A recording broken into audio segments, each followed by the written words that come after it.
I wanted to start with I don't know if it's a big question, but it's a kind of, it's something that I read that you said. You were quoted as saying, if you want to talk about politics, if you want to talk about society, if you want to talk about good and evil, if you want to talk about big moral issues, big moral questions, here's the perfect form for doing that, crime fiction. So I wonder if you could just, if you could respond to that a little bit. Yeah, thanks very much. Thanks for having me along. Everybody hear me okay at the back? Yeah, great, thanks. It's a bit worrying to be sitting here. Some of you can't see him, but Sir Walter Scott is actually staring at me. That is his bust up there. I don't know if any of you recognise him, but that's definitely who that is. Yeah, well, so here we go, Sir Walter Scott. I mean, you know, a guy who knew the novel could do anything. I mean, when I started out, I didn't start out to be a crime novelist or a mystery novelist. I started out wanting to write the great Scottish novel. And I thought the great Scottish novel would be something like Dr. Jekyll and Mr. Hyde, but updated to the late 20th century, which is when I was writing the first Rebus book. And I'd been studying all this stuff. I'd been studying Scottish literature, Gothic, Scots, a lot of, you know, psychological suspense, very dark books. I mean, the whole of Scottish literature is threaded through with these very dark tales of human beings who contain within them good and evil, or the ability to do either good or evil. And so I wasn't coming from the perspective of someone who read a lot of crime. I didn't read crime fiction. I really didn't. I mean, I read a lot of literature, but I didn't read what would be perceived as crime fiction. But I thought Dickens' Bleak House was crime fiction.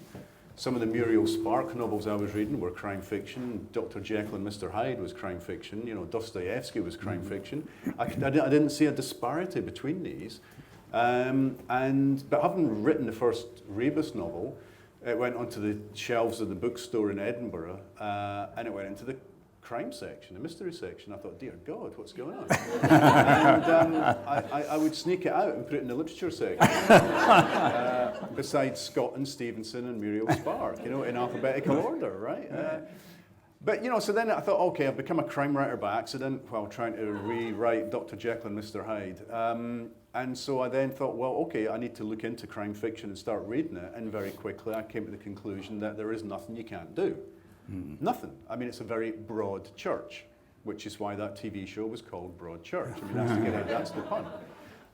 You know, you want to write science fiction crime, fine. Comedy, fine. Historical, fine. You want it light, you want it frothy, you want it satirical, you want it dark, you want it urban, you want it gritty. You want to look at big moral questions. You want to look at, very minutely at families, family relationships, or human relationships going wrong for all, you know, for whatever reasons. You want to look at political shenanigans. You want to look at why the highest in the land think they can get away with stuff. You know, it's all there waiting to be done in crime form. And I love the fact that not only can you take on all these big themes and big issues and be political and talk about society, but you might also make a buck doing it.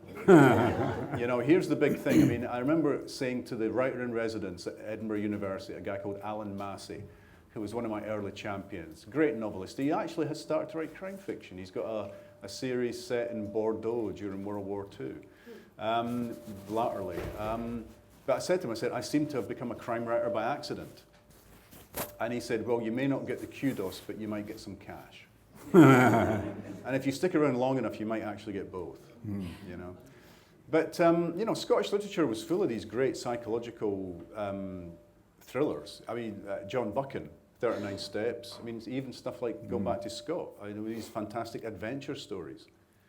And I was lucky that I just didn't see there being any difference between the literature I'd been studying at university and the populist literature that I was about to start writing.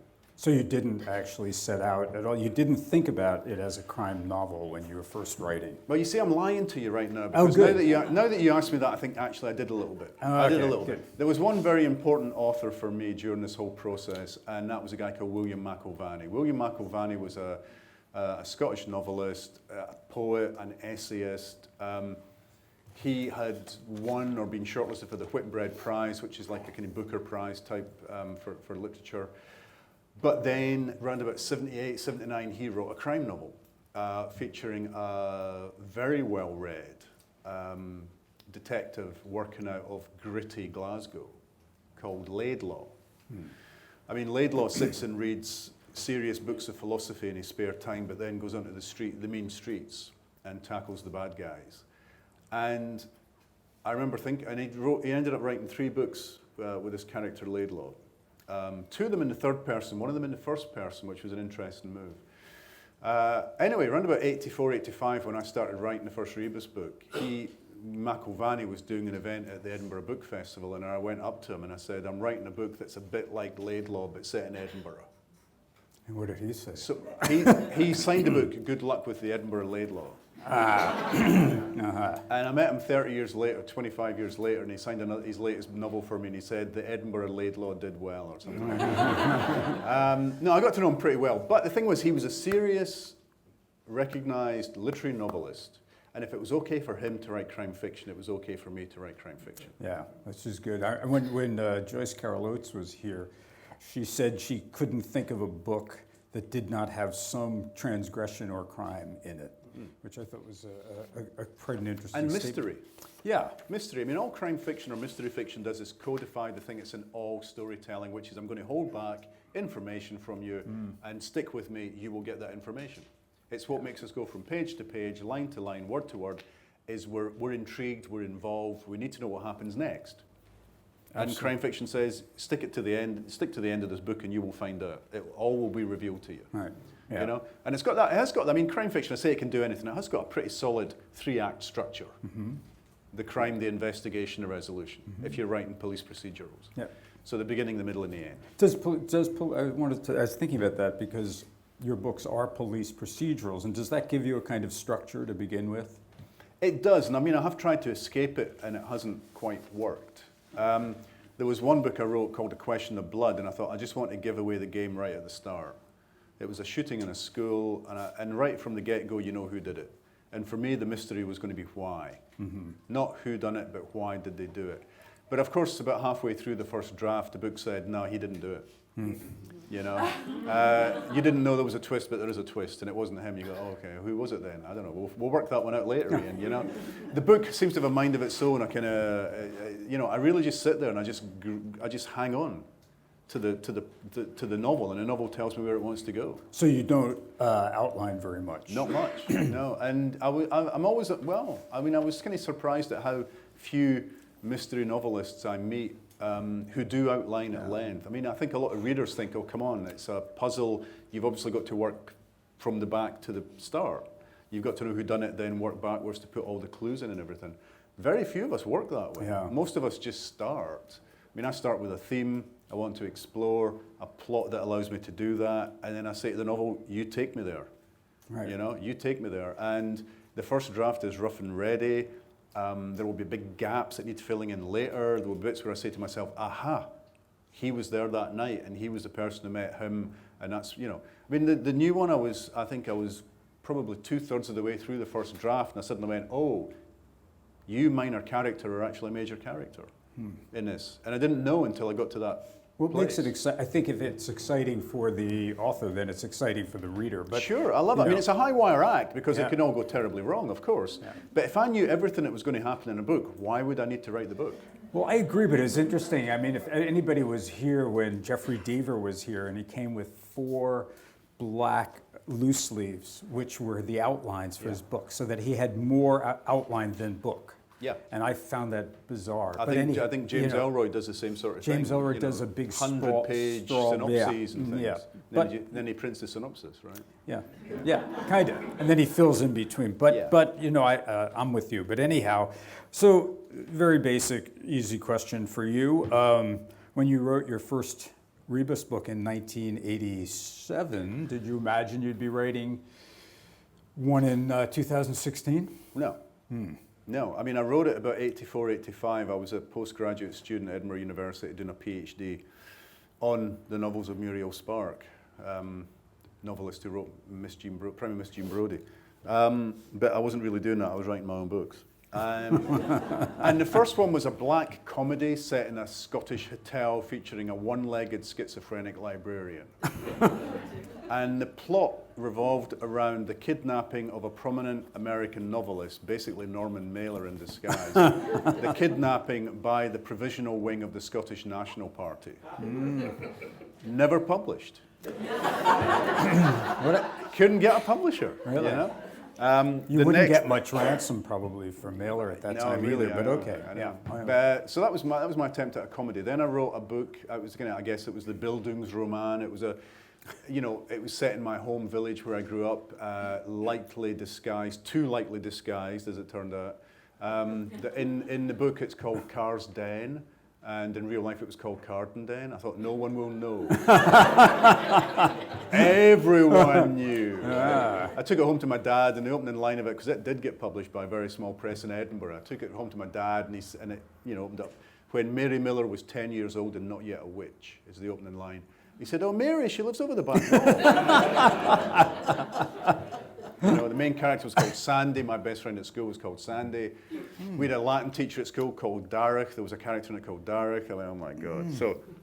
So then along came Rebus, which was book 3, and it was meant to be a one-off. I mean, I didn't really think of it as a crime novel necessarily, and he died at the end of the first draft. Rebus dies at the end of the first draft.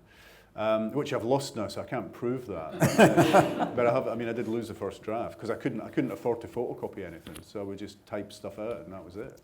I would send them off. I would just put the draft in an envelope and post it to a publisher. I didn't have a copy. If it got lost, it was lost. I don't know why. I would just have started again, I guess. But I literally couldn't afford to photocopy my own book. So somebody has that copy. Maybe. Yeah, maybe. I kind of want I don't know, copy. maybe. I could find it. I mean, Summer Wrights, the novel about the one-legged schizophrenic librarian, was missing for about 20 years, and then it turned up in a box. I had it all the time. It was just in a big box of comics that I had a comic book. It was at the bottom, and I did find it. I was quite thrilled to find it. My wife says it's my best book, but anyway, there you go. But no, I mean, I didn't. Having written one book with this guy Rebus, and he was meant to be the suspect. You were meant to think he potentially was the killer in that first book, which was meant to be the only book he was going to be in. I then went and I thought I was going to do a Le Carre. So I wrote a spy novel called Watchmen, which was my attempt at doing a kind of John Le Carre style, or even a Graham Greene Human Factor style spy novel. Then I did my techno thriller, because I thought that's where the money might be. That was called West Wind. These were after the first Rebus. After the first Rebus. But you did go back and make the second draft where you didn't kill it. I mean, West Wind was so bad that I've never allowed it to be republished. And then my editor, who'd been, throughout this process, I had the same editor, and he said, whatever happened to that guy Rebus? I liked him. And that was all it took, was him to say, I liked that guy, and me going, yeah, I liked him too, and there's stuff I feel that he's holding back from me that I will only find out if I write more. So I did a second one. Now, the first one was meant to be an updated version of Jekyll and Hyde. Nobody got it.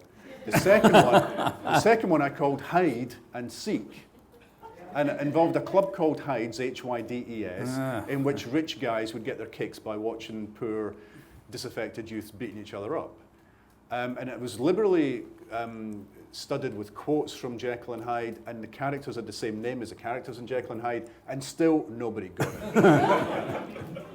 And by that stage, I was married and living in London, so I thought, okay, I'll bring Rebus down to London so he can hate London as well. So I channeled everything into him, and I took him down to London for the third book. And by then, it was starting to look like a series. By then, I thought, okay, there's some mileage in this guy. I'm enjoying him, and I was starting to find out what you can and can't do with crime fiction, and I was feeling my way in. These were still, I think, apprentice novels. I was lucky I was getting published, but I think they were apprentice novels. I was feeling my way towards what crime fiction can and can't do. I mean, there are some things crime fiction isn't great at, and the early Rebus novels are more about the plot than the characterization. So apart from Rebus himself, some of the minor characters I think are fairly sketched. They're not fully realized. And the plots are fairly straightforward. The books are short, they're staccato. And then the breakthrough was Black and Blue, but that was book number 8. Oh, it was 8. I think, or 7 or 8, anyway. Somebody will tell me. I forget. But it was a long time into the series before, and even in terms of sales, that wasn't a breakthrough, but it was a breakthrough in terms of the quality of the book. It was a bigger book, it was a meatier book, it was much better received. It was shortlisted for the Edgar Award, so I came to New York for that, and as soon as James Lee Burke, who was also shortlisted, walked into the ballroom, I thought, Ian, you're screwed. And indeed, he did win. But it won the Gold Dagger Award, and it sold 4 times as many copies as my previous books. Yeah. And suddenly, and that was 15 books into my career, suddenly I thought, okay, I can make it as a writer. Yeah, yeah. That's a long apprenticeship. It's a good apprenticeship, right? It's a solid apprenticeship. Yeah, it is. Are you, here's an odd question. Are you sorry that you've made Rebus age in real time? Because now in the new book, he's kind of falling apart. Yeah. You know? Yeah. I mean, we're not giving much away because it's there from page 1, basically. Yeah, he's aching in the places where he used to play, as Leonard Cohen memorably said. Yeah, no, I mean, I think it's been a bonus, it's been a blessing in a way for me, because if he hadn't changed throughout the course of 21 books, I would be bored rigid of him by now. Right. I'd be going through the motions. Well, but each book, he is reinvented because time has moved on. He can't use his physical heft in the later books the way he did in the early books. He isn't spoiling for a fight anymore. In the later books, there are moments where he almost gets into a physical fight, a tussle, and he goes, better not do that, I'll probably lose. And there's nothing more shame-making than to lose a fight for him. So he's got to use his street smarts and his wiles and everything he's learned over his 30-odd years in the force. But he's not the guy he was 5 or 10 books ago. Well, it's interesting. And that keeps it fresh. Yeah, I was just going to say, how do you keep a series character fresh? Yeah. And that, by having other things happen as well. So there's a new police, shiny big police building opened up for the Police Scotland, our new shiny police force. Gart Kosh, it's called the police, what's it called? Scottish Police College, I think it's called. Anyway, no, Crime Campus. And I thought, oh, you know, Malcolm Fox is a pen pusher. He's one of the kind of guys that makes it in the world because he's a yes man and he wears a suit well and everything else. And he does the paperwork. He's not a maverick. I thought, okay, he'll go there. He'll get promoted there. Oh, what does that mean for his relationship with Siobhan Clarke? They've been pretty close, but now he's been promoted over her. She'll be pissed because she should be the one getting that promotion, not him. So that changes their relationship. So the very act of something in the real world happening, this new police college arriving, changes the dynamic in the book. Yeah. And the same with Rebus retiring, it changes the whole dynamic in the book. He's not got an ID card anymore, he can't go out and officially ask questions, so that changes the way he has to work. And I'm having some fun with that at the moment. Did you imagine that he would have such a short retirement? Wasn't a short retirement, it was actually 5 years, because Exit Music, which I thought was going to be the final book, was about 2007. And then I spent 5 years not writing about him. And the thing that happened, and then, you know, fans would say, what happened to Rebus? Can you bring him back? And I thought, he's gone, he's retired. He had to, I mean, this is the problem with real time. You know, I got a phone call from a friend of mine who was a detective sergeant. No, he's higher up than that by this stage. And he said, how old is Rebus? And I said, well, he's about 57, 58. Why? He said, he's got to retire at 60. I went, what? No, I mean, the retirement age in the UK, the retirement age for men until recently was 65. So this came as a shock to me. He said, yeah, you know, mandatory. If you're a uniformed officer in the police in Scotland, it's 55. If you're CID detective, it's 60. So I told my publisher in the UK, I'm sorry, but Rebus has got to go. He's got inbuilt decrepitude, you know?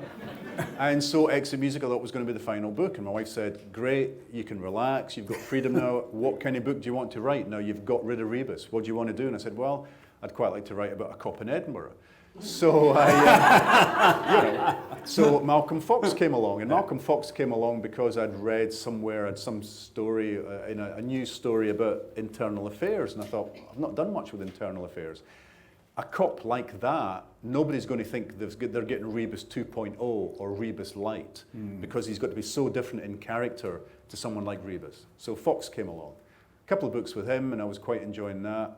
And then someone who works in internal affairs said, hey, you know, you only go into internal affairs for 4 or 5 years. So I had yet another character with inbuilt decrepitude. You know, he couldn't be an internal affairs cop for much longer. Because when we first met him, he's already been an internal affairs cop for 2 or 3 years. So 2 books down the line, he's coming out again. I thought, okay, well, if he comes out, I can have some fun with him. Meantime, I get an idea for a cold case. And it was a cold case unit in Edinburgh with the unfortunate acronym of SCREW, the Serious Crime Review Unit, staffed by retired detectives. And I got an idea for a cold case. I thought, okay, do I invent a new retired detective? I've already got one. So Rebus came back. And I was terrified.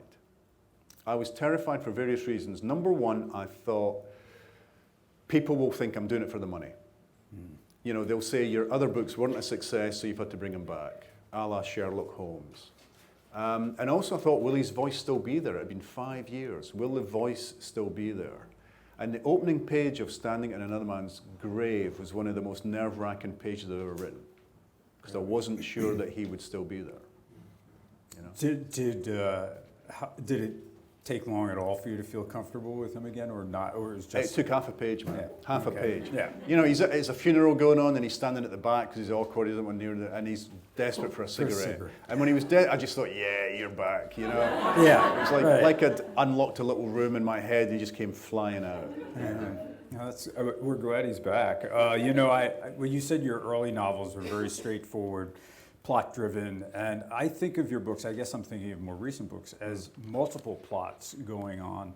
And since I know a lot of the people in the audience are crime writers or aspiring crime writers or writers, and I wonder if you could talk a little bit about balancing multiple plots and how you do that sort of as a technical Yeah, issue. well, I mean, what happens is during the course of a year, I gather together scraps of paper, ideas, character names, incidents, jokes, puns, things clipped from newspapers, magazines, stories I hear in the bar, stories I hear from retired cops when I go to retirement parties, which I often do. I'll just go to the bathroom every 5 minutes and type in, into my phone, I'll just type in another anecdote I've just heard, you know. I think they think I've got prostate problems because I've just got to go back to the bathroom, guys, you know, type. That all goes into this big file called Ian's Big Box of Ideas or something. And then, you know, when the deadline starts to near for the book, I go, oh, shoot, I've got nothing. I get the big book of ideas out, I go through it, what have I got? Oh, hang on, that's quite interesting, and that's interesting. And I end up with 2 or 3 stories that are potentially useful to me. And then I just start writing in the hope that there will be connective tissue between these stories, but I don't know where it will come from or how it will happen. So these are separate plots. Yeah, pretty much separate that you've plots. taken, and you find a way to... So in the new one, I thought, okay, I want a cold case that Rebus is investigating, probably from 1978, a murder of a socialite. It's loosely based on a true story. Murder of a socialite in a posh hotel in Edinburgh. Fine, I've got that. What's Siobhan Clarke doing? Well, hang on a minute. In the previous book, Cafferty, the villain who used to run Edinburgh, ends the book by pretty much saying to Rebus, I've got some fight left in me. I ain't letting my city go to these young hooligans, you know. It's still my city. So he's got, okay, something I can do with him. She might be involved with that. Then there was a story it was a documentary about a financial scandal that happened in Scotland. And it was followed up by a news magazine.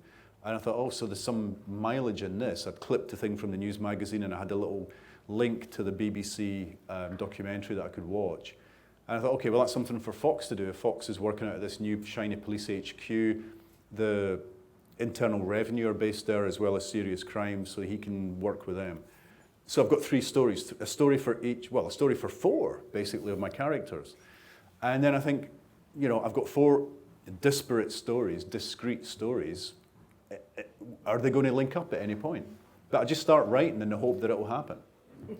And I know it's terrible advice, right? No, honestly, I mean, it's rubbish advice. You know, until very recently, I've never tried teaching creative writing in my life. But you are. I did it for a semester at East Anglia, yeah, because I was get to call myself professor for, you know, the thing I wanted to be when I was 22. Suddenly I could say I was. Anyway. When you, I'm sorry. Go on. No. So when you have these different, and you just start writing, but are you, you're writing straight through, or you're linear? Also, it's linear. So yeah, you're not writing this story over here and then moving to that. I mean, I know some people who do that. I mean, you know, I mean, even someone like I remember interviewing Phyllis James once, PD James, and she said, "Oh, you know, one day I'll write chapter 53, then I'll write chapter 12, then I'll write chapter 36, then I'll write chapter 18." You go, "Whoa, what?" You know, just whatever she feels like writing that day, and then she fixes it later. Fixing it later is great. That's what I do. So the first draft is very rough. There's bits where I go, I don't know what's going on here. I'll fix it later. I don't know who this character is, but I'll come back to them. Oh, maybe he's, and eventually I get to maybe he's the guy who was in the hotel that night. Aha. Then I can go back in the second draft and make it look as though it was always meant to be that way. Right. Yeah. But I can be significantly far into a book, a first draft of a book, before I work out what the hell is going on. And I just wait for the story, the plot, the trajectory, the narrative to tell me where it wants to go. You know? And I mean, I'll give you another example of that. There was a book called Set in Darkness, which was meant to be the first book in a trilogy within the series. The Scottish Parliament, we got devolution, so there was going to be a Scottish Parliament for the first time in 300 years in Edinburgh. And I thought, oh great, this is a big thing. This is a big thing in Scottish history. I need to tackle this. And I just signed a 3-book deal. So I thought, okay, book 1, I've got a guy who's running for Parliament. He's going to be, and book 2 he's elected, and book 3 the new Parliament has been built and he's in it. So I've got 3 books with this guy, but all involving Rebus. 50 pages into book 1, he was dead. Yeah. The book said, this guy's extraneous. I wonder who did that. I didn't know who did it. Yeah. I mean, this was the 3rd corpse. Yeah. There were already 2 corpses, and here was a 3rd, and I had no idea who killed him or why. But the book said, ditch him, we don't need this guy. And so it became a 1-book trilogy. Easier to read. Yeah, really. Yeah. But no, I mean, I just, literally I make it up as I go along, and I'm amazed at how many other writers go, yep, same thing. It's much more interesting for you as a writer if you're just making up as you go along. And I mean, the pieces of advice I've been given to the students that I've been teaching the last few months at East Anglia University are things like, have some fun. I mean, in an academic environment, it's very easy to get bogged down in the academia aspect of all this, thinking of it as a serious pursuit, thinking of it technically, thinking of it almost scientifically. Boring. Try and have some fun, Don't overthink. Don't overthink. And don't think too, I mean, I know writers who need to get the first page right before they go into page 2. Dear God. That's Lee Child, Yeah. But he has to have the first sentence perfectly or he won't. No, I fix it all later, I mean, you can't fix anything until it's down on paper. Yeah. So just spew it out and then fix it all later. And if you write it quickly, I mean, my first draft takes about 40 days. And that'll be about 300 pages, so 100,000 words, 40 days. It'll be rough, but I've got something to work with. And by the end of that, I know that the main plot works, and I can see how to connect the various other subplots. And then I go back and I keep fixing and fixing and fixing it until it looks like it was always meant to be that way. So before those 40 days, are you looking through that big box of stuff and thinking about it, or have you been thinking about it for a while? Yeah, I've been mulling it over for a few weeks. Usually November, December is mulling time. It's mulling time. And then I start the book early January, I usually start writing. Get the first draft done by April, second, third draft usually done by July. Gets edited, proofread, and it's coming out in the UK in October. So something that I deliver in June, July will be in the stores by October, November. Because that's the way my publisher likes it. But my God, I mean, it really is scary sometimes. You sit there in November going, I've got nothing. And you might one day look in that big box and there's nothing there. Well, it's a big box. It is a big box. And I've got stuff in there that goes back 20 years that I've never used I yet. actually saw the video of you talking, Yeah, I mean, I did a BBC documentary. I don't know if you can access it here, but it was a few years ago now when I was doing the Rebus comeback book, Standing on the Man's Grave. The BBC documentary department wanted me to do that. They gave me a little video camera and said, just video the process of writing this book. And then now and again, the presenter, Alan Yentob, would come to Edinburgh, we'd discuss stuff. Or I would go to a festival and the film crew would come with me, we'd film the festival. And it's basically how I write a book. That's kind of what it came down to, was how I write a book. And a lot of writers got in touch and said, oh, thank God. Because the other problem is, they're writing police procedurals. We've got the problem. The problem is, if you start with a murder, let's say you start with a murder, because that's a nice juicy thing to start with. The first 40 or 50 pages will write themselves in a police procedural. There are things you will expect as readers will happen. The police will arrive, the medical team will arrive, the forensics people will arrive, they'll be checking on stuff. We'll get the autopsy, We'll get, fingerprinting, who is the victim, let's go to the family, talk to the workmates, looking at their personal life, look at their mobile phone, cell phone, look at CCTV cameras, what's going on. And by then you've got a team of people doing this, you're 50 pages in.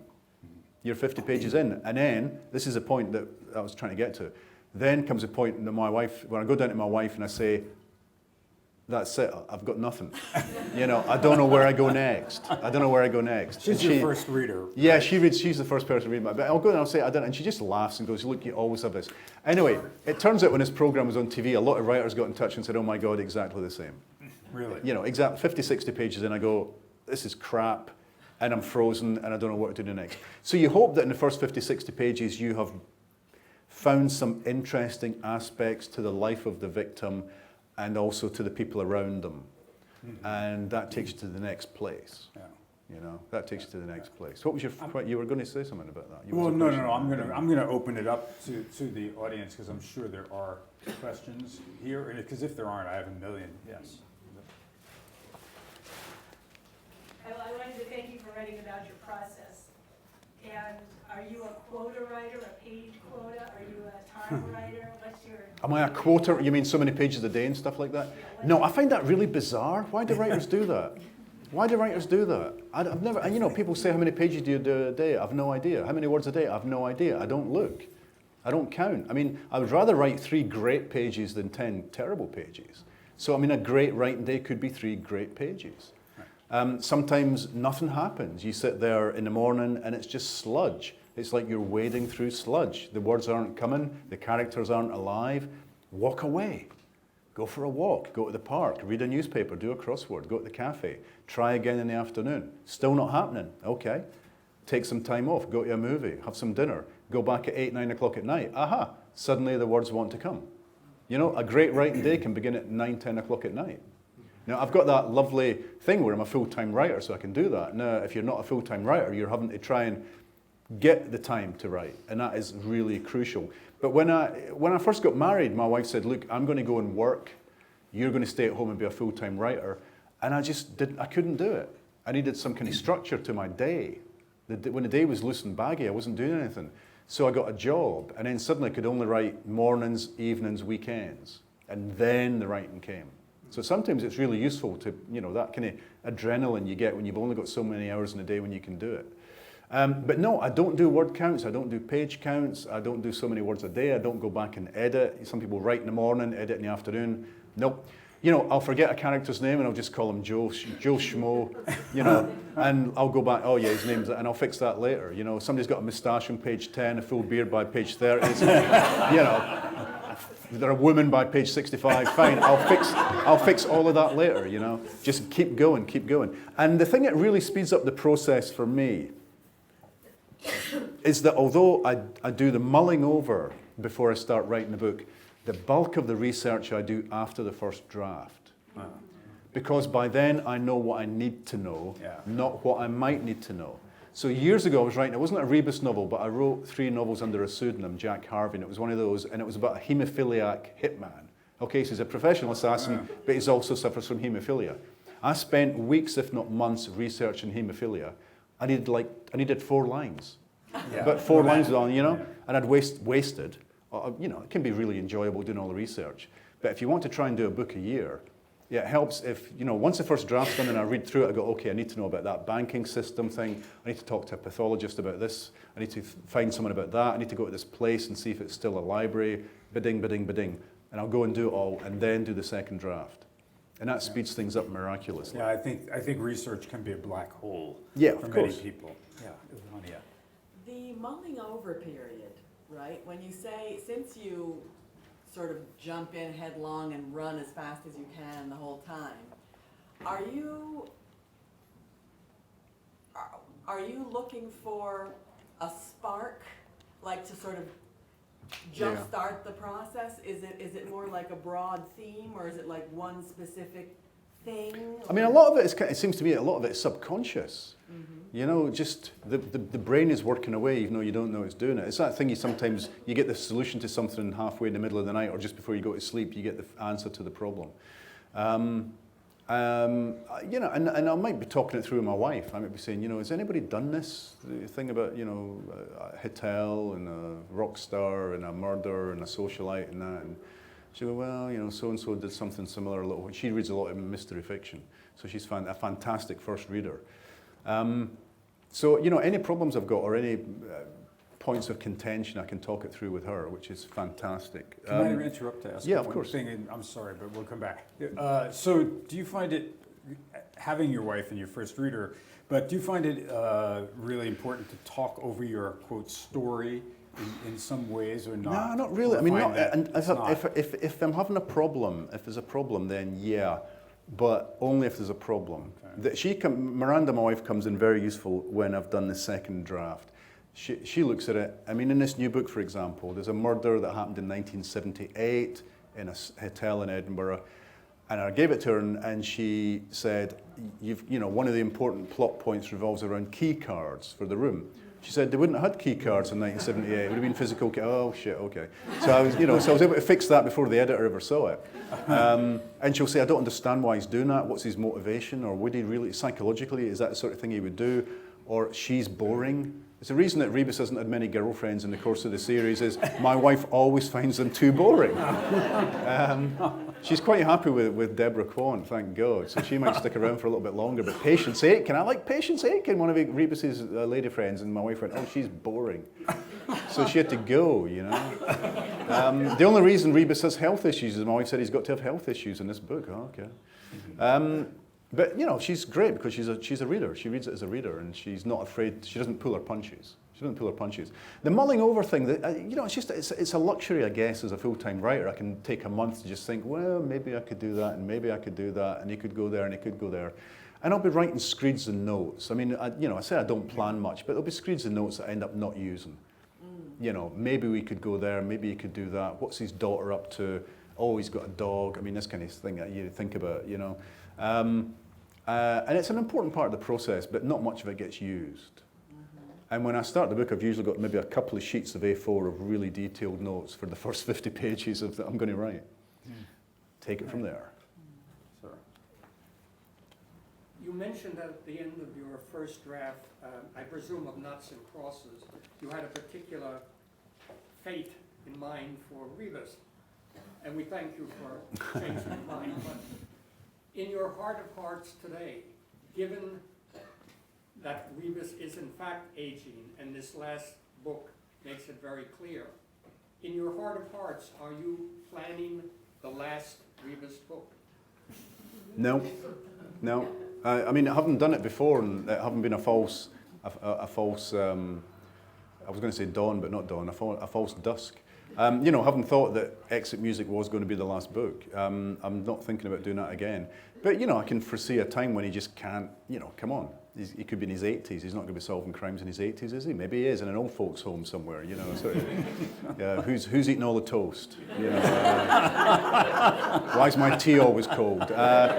No, but, you know, that could happen. And when I start a new book, I never know if at the end, I never know who's going to be alive at the end. You know, I mean, there's still a potential for Rebus and Cafferty to kill each other, to go over the Reichenbach Falls. You know, there's a potential for anybody in these books to die. And don't know until I get to the end, you know, I go, oh, okay, he's still alive at the end, I can do another one. Can you talk about Rebus and Cafferty, who are both aging at opposite poles of... Yeah, I mean, you know, Cafferty was invented, it's weird, he was invented in book 3 because I needed Rebus to go to Glasgow. And I thought, why is he in Glasgow? Oh, he's there to give evidence in a trial. Who's he giving evidence against? A gangster. And it was this guy called Cafferty, who actually is a homage to Lawrence Block's Mick Ballou from the Matt Scudder books. So Rebus's relationship with Cafferty is basically Scudder and Mick Ballou. But he got under my skin. You know, he was meant to be a very minor character in one scene, and a few books later I thought, oh, hang on a minute, you're really useful. You can, you know, he stands for, he represents all the bad stuff. You've got one character who can stand for all the bad stuff that happens in the world, or that happens in Edinburgh at least. But because he's got a very similar background to Rebus, and they've got very similar philosophies in some ways, there is that empathy there. Sometimes sympathy, but definitely empathy. And so as time marches on, they do get closer because they look at the world around them changing and think, do I still matter? Do I still have a useful role to play? Is the world forgetting about me? And they're like two old guys who just refuse to leave, two old actors who refuse to leave the stage, you know? Long after the younger actors, more vigorous actors have come along and got all the great lines. But I'm enjoying that process of these guys who I still think are capable of destroying each other. I still think they are capable of destroying each other if the right set of circumstances arose, but who understand each other really well. Maybe that's the And that is the kind of Jekyll and Hyde thing again. Yeah. You know, they're almost two sides, they're almost Cain and Abel, they're yin and yang, they're two sides of the same character. Yeah. That's And right. it happens a lot in Scottish literature. It's called the Caledonian anti-syzygy. Oh yeah, oh yeah. S-Y-Z-Y-G-Y. You don't get many of those in the Scrabble game, I'll tell you. Being where extremes meet, it's like using, you know, polarized things, but finding a connection between them is a simplistic way of describing it. As the books became more popular, did you find that police detective, real ones, were more open to you in research, or were they telling you, wait a second, that's not right? Both. Both are true. I mean, I was really lucky. Right from the get-go, the police were really helpful to me. And then, I mean, I've told the story a million times, but, you know, I became a suspect in a case researching the first book because the first Rebus novel was quite close to a real-life case that was happening that I didn't know anything about. So when I walked into a police station and asked some questions, they went, whoa, wait a minute. And I became a suspect in what became a murder inquiry. Anyway, so I didn't go near the police for a few years and procedural mistakes crept in. And then a cop, a detective sergeant who was a fan of the books, came to get a book signed one day and he said, I like your books, but you make quite a few procedural mistakes. So he became a really good friend and he would sneak me into police stations, he would sneak out murder case notes, he would introduce me to pathologists and social workers and other cops and legal people. And I got a network. Now he's long retired. Everybody I know in the police is now long retired, it seems like. I go to a lot of retirement parties. But it was really good, and the books did then start to get, you know, more realistic, I guess. Now there are still mistakes. I'll give you an example in the new. I mean, I do a lot of research in these books now, and I think I get most of it right. But in the new one, there's this financial impropriety that's happened, and it's being investigated by Internal Revenue based at Gartcosh in Scotland. I got an email, well, actually, was it a tweet or an email, I forget, from someone who works there in Internal Revenue, who says, nah, we wouldn't do that.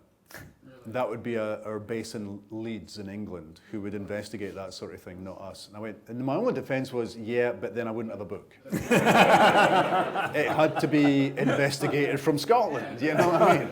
So that was my only defense. So even now, I'm still getting stuff wrong.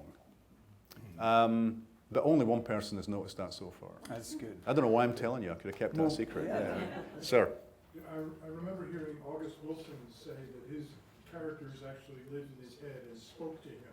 Does Rebus, Siobhan, do they inhabit? Do they tell you what to write? Do they inhabit? Yeah, I mean, they do. I mean, you know, Rebus's voice comes through very clearly to me. I don't know where it comes from, because he's got a very different view of the world from me. I mean, we wouldn't like each other if we met. I mean, I'd be okay with him, but he wouldn't like me. I mean, he would see me as being a wishy-washy liberal who's been suckled by the state from birth and never had to do a hard day's work in his life. I mean, really. You know, we could talk about music and booze for a few minutes and then we'd have to part company. So thank God he's not real. But no, I mean, he does. And I hear things, and it's great because as a novelist, you give him all these great one-liners. Now, as a person, I only think of the great one-liner 10 hours after the person dissed me, you know? Like, you know, I've walked away and I've gone, oh, I wish I'd said this. Rebus can say it, boom. And everybody goes, what a great line that is. But, you know, it's taken me hours to think of that great one-liner for him. But, you know, he does. And Siobhan, yep, I think if you put Siobhan Clarke and Malcolm Fox in a blender, please don't try this at home. But if you did, you would get somebody approximating me. More than you would get me being like Rebus. Well, I think I'm much more like your them. age than They're closer Rebus, to my and age. They're college educated. Right. You know, Malcolm is a kind of fierty, as we say in Scotland. He's quite cautious. He's a professional voyeur in a way, as novelists all are. Siobhan is kind of quietly determined. And I think that I'm more like that. I'm not a maverick. I'm not a rule breaker by nature. I don't like getting on the wrong side of people, and Rebus loves to get on the wrong side of people. So he, again, is my Mr. Hyde. Yeah. I mean, I keep coming back to it, but it's this thing about these characters inhabiting you. He gets to do all the naughty stuff that I won't allow myself to do in the real world. When that gentleman mentioned August Wilson, I was thinking, is it true you're writing a play? I might be. I mean, I don't know. I wrote a play a couple of years ago called Dark Road, co-wrote it with a director, and it was quite fun to do. It was challenging, but it was quite fun to do. And then a producer, West End, London theatre producer approached me and said, do you want to do another one? But what I'm going to do is, I think if it ever happens, I think what I would do is I would sort of storyboard it and hand it on to a professional playwright who would write it. Because it was pretty hard work, and it's not I don't work collegiately very well. Novelists enjoy playing God. We have the power of life and death over our characters, and nobody tells us what to do. Until the novel's handed over and my publisher gets hold of it, nobody's saying to me, "I'll change this, change that." Whereas during the course of writing a play, there's a lot of limitations. Yeah. I mean, I was lucky with the first one because I co-wrote it with a director who would say to me, you can't do costume changes that quickly. You can't have time move that quickly. We need to know where we are. It's got, all these things I never think about when I go to see a play. Yeah. But stuff you need to know, and and it was technologically, it was quite a difficult play. There was a lot of technology in it that every night something went wrong. I mean, the audience didn't know it, but we knew. I sat in the audience and go, oh my God, they've not put the mug on the desk that she's supposed to throw on the floor and smash. Oh no, what are we going to do? But of course the actor would pick up a phone instead and do that. And then the other actor would come in who's supposed to clear up the mug and say, shall I clear up that mug phone for you? It was fun but nerve-wracking. I like doing radio plays. Radio plays are fun because there's none of that stuff. Yeah. It's just voices, and the sound effects are great. I did 2 radio plays set in 18th century Edinburgh. Now, to do it as a film or TV would cost millions. Radio play, a couple of sound effects guys, and we're off and running. And there was a sedan chair. Back in the 18th century, Edinburgh streets were so steep and narrow, you couldn't use horses, so it was sedan chairs with 2 big burly guys taking you everywhere. And to do it, we got some gravel on a kind of tray, big tray of gravel, the 2 burly guys with the sedan chairmen holding metal ladders between them, 2 metal ladders, and then the passenger standing between him with a cardboard box on his head. And they're going, scrudge, scrudge, scrudge. It's terrible weather today. Yes, it is terrible weather today. But when you listen to it, I was watching it, I was dying laughing at this. But when you listen to it on the radio, you're there. Yeah. The human imagination does these wonderful things, and suddenly you're in 18th century Edinburgh. When you mentioned, you say 18th century Edinburgh, your books always make me feel like I'm there. And I was only there once for like 5 minutes. So right. It feels like it's a major character in all your books. Yeah. So there's no doubt about that. I mean, one of the things I love about crime fiction in general is the sense of place. If I want to find out about India, contemporary India, I'll find the crime fiction being written there just now. If I want to know about LA, New York, the Highlands of Scotland, Reykjavik, you name it, I'll go to the crime fiction. You get a great textured sense of place. You get to know about the society, the culture, what the social issues are, what the problems are, what the psychoses potentially are. You might get to find out where some great bars and restaurants are, and also areas of town to avoid. Yeah. So you get all of that, and I've always loved that. And Edinburgh, I mean, I started writing about Edinburgh to make sense of Edinburgh, and that process 30 years on is ongoing. It's ongoing. I still don't know what makes Edinburgh tick. Really? No, I mean, it's a very complex mechanism, and of course it's organic. It keeps changing. Yeah. It's not the city it was when I started writing the books. Like Rebus isn't the guy that he was when I started writing the books. Yeah. All right. Do we have one last question? No? No.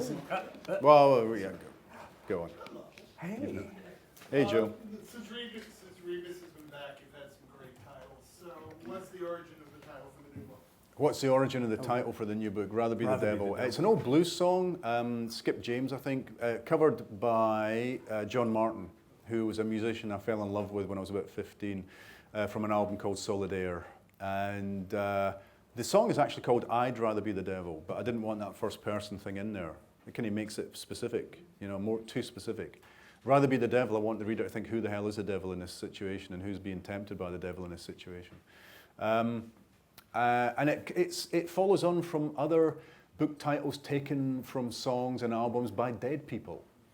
I started this, I mean, a long time ago I started using Rolling Stones album titles, but then I didn't do it for a while, and then when I was bringing Rebus back, a good friend of mine, a guy called Jackie Leven, who was a musician, and we'd worked together, made an album together.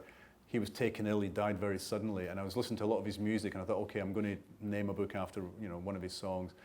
Standing in Another Man's Grave is actually a song called Standing in Another Man's Rain. And then took another one of his lines from one of his songs that I'd always wondered what it meant, Saints of the Shadow Bible. And I used that. And then the book previous to this new one was Even Dogs in the Wild, which is by a band called The Associates. Their lead singer, Billy Mackenzie, committed suicide in his 30s. And now we've got John Martin, and John Martin died a few years ago as well from complications to do with diabetes and having drunk himself to death mostly. And Rebus has always been a fan, and I've always been a fan. And it just means that as a frustrated rock star, it takes me a little bit closer to the music. You know, it's as close as I'm going to get to rock stardom, is naming my books after songs and albums. And I'm one of these people, I need a title before I can start writing the book. Really? Oh, yeah. You do? I mean, even if the title isn't the title, I used Dark Entries a couple of times and my publisher said, don't like it. But I kept using it, they kept saying, don't like it. And eventually I did a graphic novel, and the graphic novel was called Dark Entries, and DC Comics New York said, love it. Okay? But I need, you know, the title of the book usually has a thematic twang to it. It reminds me what this book is about. And in fact, with this, and also with the previous one, Dogs in the Wild, if you were to look too close at the lyrics of the songs, it would actually give away the plot, or give away an important plot point. So don't look too closely at the lyrics before you read the book. Oh, and then you told us to not do that. Yeah, don't do it. Don't do it. This is a great place to end, and thank you for telling so much about yourself, your process, your great books. And I don't want you to leave. I mean, I want a whole bunch of you to come meet us in the back, get a book signed. Glass say of wine hello. by the look of it. A glass of wine. There is wine back there. I can see wine at 100 yards. There's one bottle just for you there, yeah. But please do join us, and thank you so much for being here. Thank you. Thank you.